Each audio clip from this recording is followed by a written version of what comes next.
So today I want to use the one feature that I feel like all of us forgot on the ZV-E1, and that's the CineVlog mode. See, I remember when this camera was first announced, and one of the biggest things that they were kind of promoting was, the CineVlog mode. And to me, this is something that I honestly haven't used much due to the fact that I genuinely like color grading my workflow and everything. And today I feel like a good day to test out to see how good it would be to put it all on the auto mode of the CineVlog mode of the ZV-E1 to see if it's something that you could use if you wanted to create more cinematic vlogs without having to do too much post-processing. Because right now, the main thing that I've done myself is I've been using a different camera when it comes down to vlogging and things, just because it's made it all easier. But this camera is something I like using as well due to the fact of, the good resolutions that it has with the 4K all the way to the 120 frames per second. So my main thing is to see if I can get creative with just this type of style, showcase how it looks for you to be the judge of if it's something that maybe you were debating about getting this camera to use it for your vlogs and maybe you don't have experience with the color grading as much as you would like, and maybe it'll help you out to know that you can get by with just using the CineVlog mode, which, like I said, everything's on auto. I can't even change the white balance because it lets it be whatever it is. And you can set it up with a type of CineVlog mode that you want, whether it's like gold, ocean, and forest. I just put it on auto because depending on how the light situation is, I want it to look as good as possible by it doing itself. Because my main thing will be, I don't want to have any responsibility of the color grade. I just want it to be good to piece together to share. And this video will not be for everybody that wants to, become more, professional with their cinematography with color grading and stuff, because to be honest, it's not really going to be something that I would use for myself to color grade and post, but it's something that I would want to have easier access to that it looks right. There are going to be some drawbacks, and that's kind of what I want to talk about now in case you can't tell already. One of the main drawbacks is going to be that it has those bars on it because it's creating that cinematic feel of things, because that's, I guess, what they're doing for cinematic feels. So if you're not wanting to have those bars to limit you, you might not want to shoot in this mode. To be honest, you can probably get by with shooting the S Cinetone mode only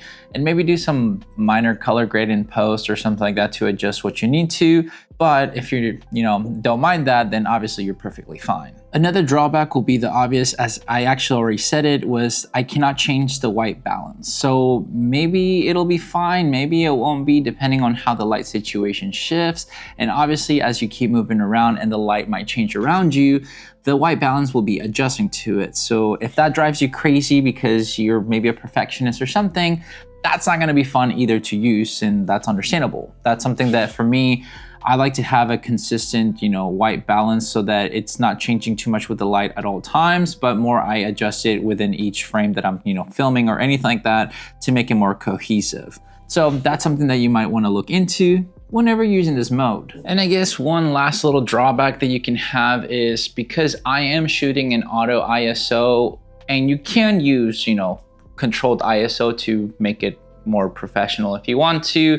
You're gonna have to decide what you want to do, because to me, if I'm going to be using this mode in reality, because there's a auto white balance, I'm just going to keep it in auto when it comes down to the ISO as well, just so that it's more thoughtless cinevlogging rather than overproduced. And hopefully that kind of makes sense. But like I said, to me, it's making use of this CineVlog thing to become more of just creating without having to kind of compensate with the post-production or anything, just to kind of make maybe something cool. And especially if you're a person that doesn't know how to color grade, but you can piece things together in your editing software, this could be a good option for you. So we're gonna kind of dive into some of the pros. So some of the pros to me already is that I just generally don't have to think about much of if every setting is 100% right.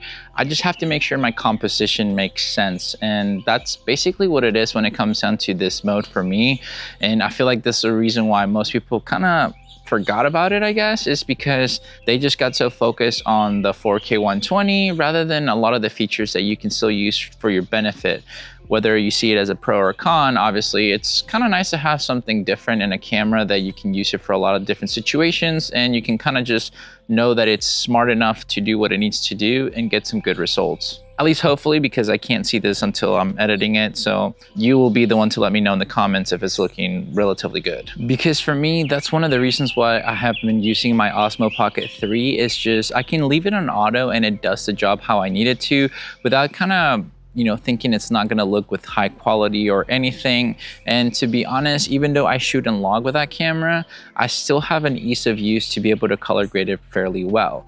And for me with this camera, with the ZV-E1, something that I've enjoyed myself is just that I can shoot in S-Log 3 with 10-bit color and I can just create what I need to. But sometimes when I'm on the go and fast and efficiently, I wanna have something that I don't have to think about. And that's what inspired this video, to see how well the CineVlog could be if I just wanna bring this camera to create some high quality content, because maybe you don't want to have a pocket camera, but you want to have maybe a different size, camera in the sense for like the lenses and everything, that you can go ahead and do different focal ranges to tell your story better. Because maybe you're good at the composition, maybe you're good at the storytelling, but you're not very keen onto the color grading. So using the S-Cinetone is something that a lot of people have liked when it comes down to the Sony cameras, now that they've allowed it, because it's that cinematic kind of tonage that they their FX6 would use in their higher end cameras, and they started introducing it to their newer Sony cameras out there. So having it in a camera body of like the ZV-E1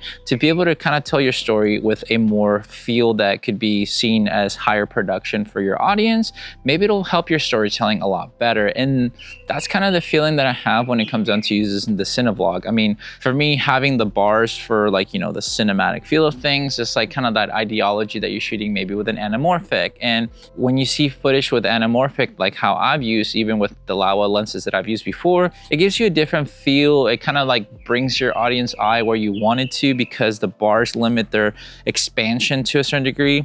This is just my, thought process with it, but it also gives you a chance to kind of storytell to where you want the people to see a lot smoother.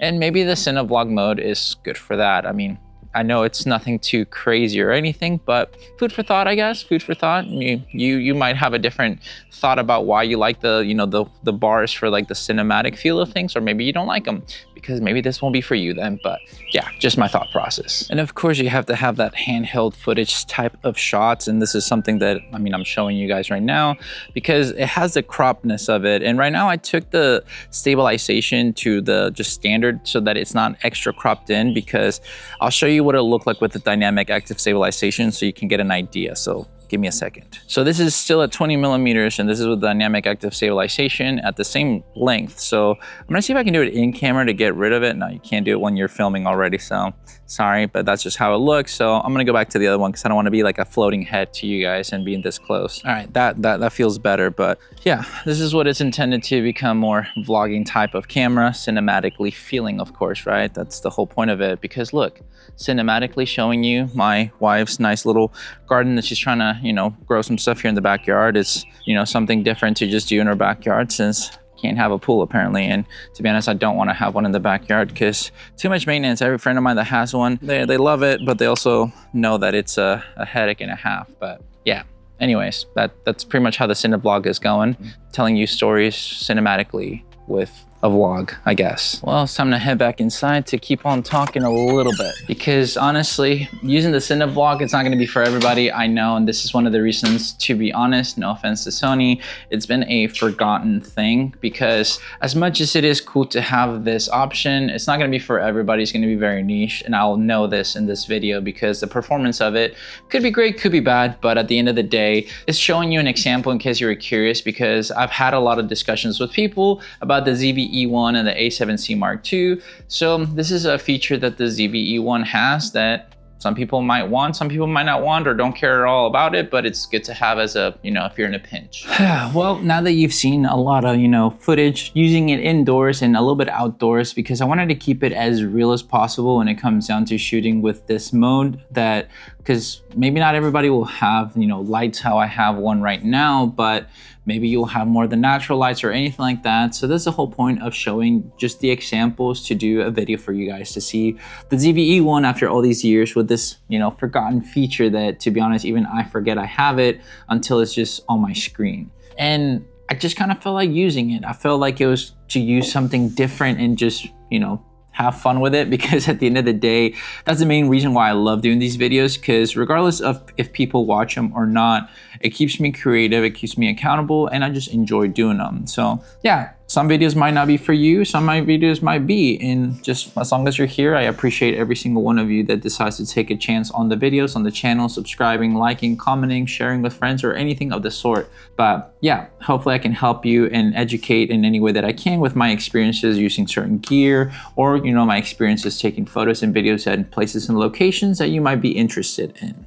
But a little interruption from the video, but this is something I just kind of found out is even with the CineVlog on, you can actually, instead of having it in S Cinetone, you can go ahead and scroll to do like some other features that they have, but also use your custom LUTs. So if that's something that you're interested in, maybe look into it. The only thing I think will be a drawback, as I'm like kind of just monitoring it over here, is going to be the white balance. So if your LUT that you have is specifically a certain way, you're gonna have to kind of mess around with the features to see what could work on.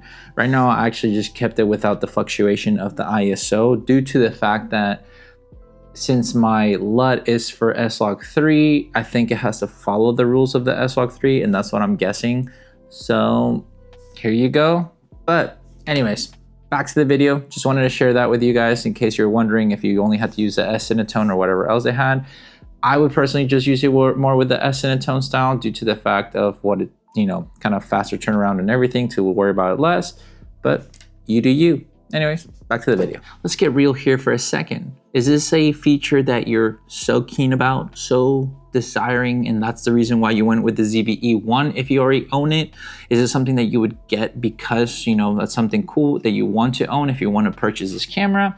Or is it really in the back burner, how it is probably for most people, myself included, to use the CineVlog style and in a sense once and then kind of forget about it and then move on? Because I feel like that's what's going to be most of the case. But we'd love to know your thoughts when it comes down to how it looked. Did it feel great? Did it look more cinematic to you for a vlog? Is it a feature that you're more interested in and you're really wanting to use more because maybe you're not into color grading? I don't know.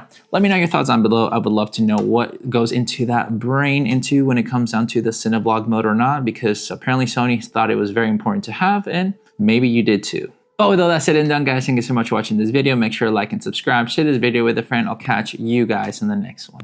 See ya.